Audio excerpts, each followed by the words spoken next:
ಒಂದು ಮೊಟ್ಟೆಯ ಕತೆ, ಗರುಡಗಮನ, ವೃಷಭ ವಾಹನದಂತಹ ವಿಭಿನ್ನ ಚಿತ್ರಗಳನ್ನು ನೀಡುವ ಮೂಲಕ ಸ್ಯಾಂಡಲ್ವುಡ್ನಲ್ಲಿ ನೆಲೆ ಕಂಡುಕೊಂಡ ರಾಜ್ ಬಿ ಶೆಟ್ಟಿ ಅವರ ಮುಂದಿನ ಚಿತ್ರ ಅನೌನ್ಸ್ ಆಗಿದೆ.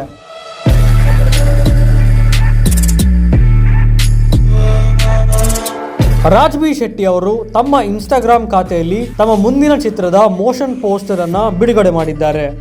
ಈ ಚಿತ್ರಕ್ಕೆ ಟೋಬಿ ಎಂದು ಹೆಸರಿಡಲಾಗಿದೆ. ಸದ್ಯ ಸೋಷಿಯಲ್ ಮೀಡಿಯಾದಲ್ಲಿ ಟೋಬಿ ಚಿತ್ರದ ಮೋಷನ್ ಪೋಸ್ಟರ್ ವೈರಲ್ ಆಗಿದೆ.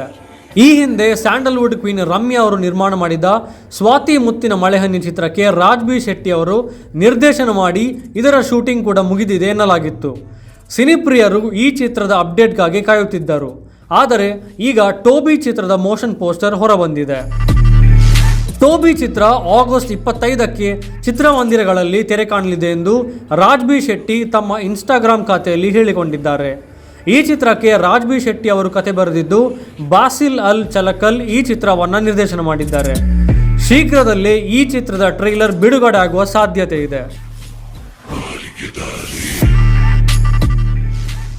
ನಟ ಮತ್ತು ನಿರ್ದೇಶಕ ರಕ್ಷಿತ್ ಶೆಟ್ಟಿ ಅವರ ಬಹು ನಿರೀಕ್ಷೆಯ ಚಿತ್ರ ಸಪ್ತ ಸಾಗರದಾಚೆಯಲ್ಲೂ 2 ಭಾಗಗಳಲ್ಲಿ ಬಿಡುಗಡೆಯಾಗಲಿದೆ.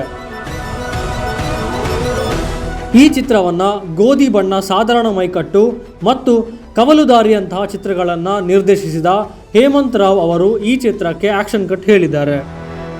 ಸಪ್ತಸಾಗರದಾಚೆಯಲ್ಲೂ ಮೊದಲ ಭಾಗ ಸೆಪ್ಟೆಂಬರ್ 1ಕ್ಕೆ ತೆರೆ ಕಂಡರೆ ಇದರ 2ನೇ ಭಾಗ ಅಕ್ಟೋಬರ್ 20ಕ್ಕೆ ತೆರೆ ಕಾಣಲಿದೆ.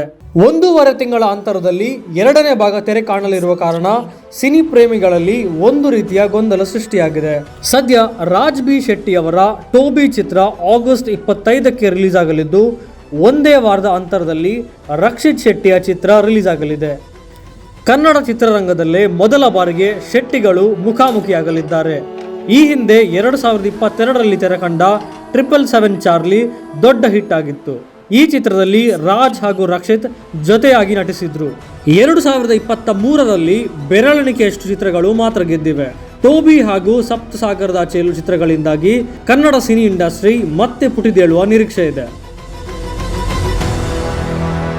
ಸೆಪ್ಟೆಂಬರ್ಗೆ 2 ಚಿತ್ರಗಳು ಮುಖಾಮುಖಿಯಾಗಲಿದ್ದು, ಯಾವ ಚಿತ್ರ ಗೆಲ್ಲುತ್ತದೆ ಕಾದು ನೋಡಬೇಕು.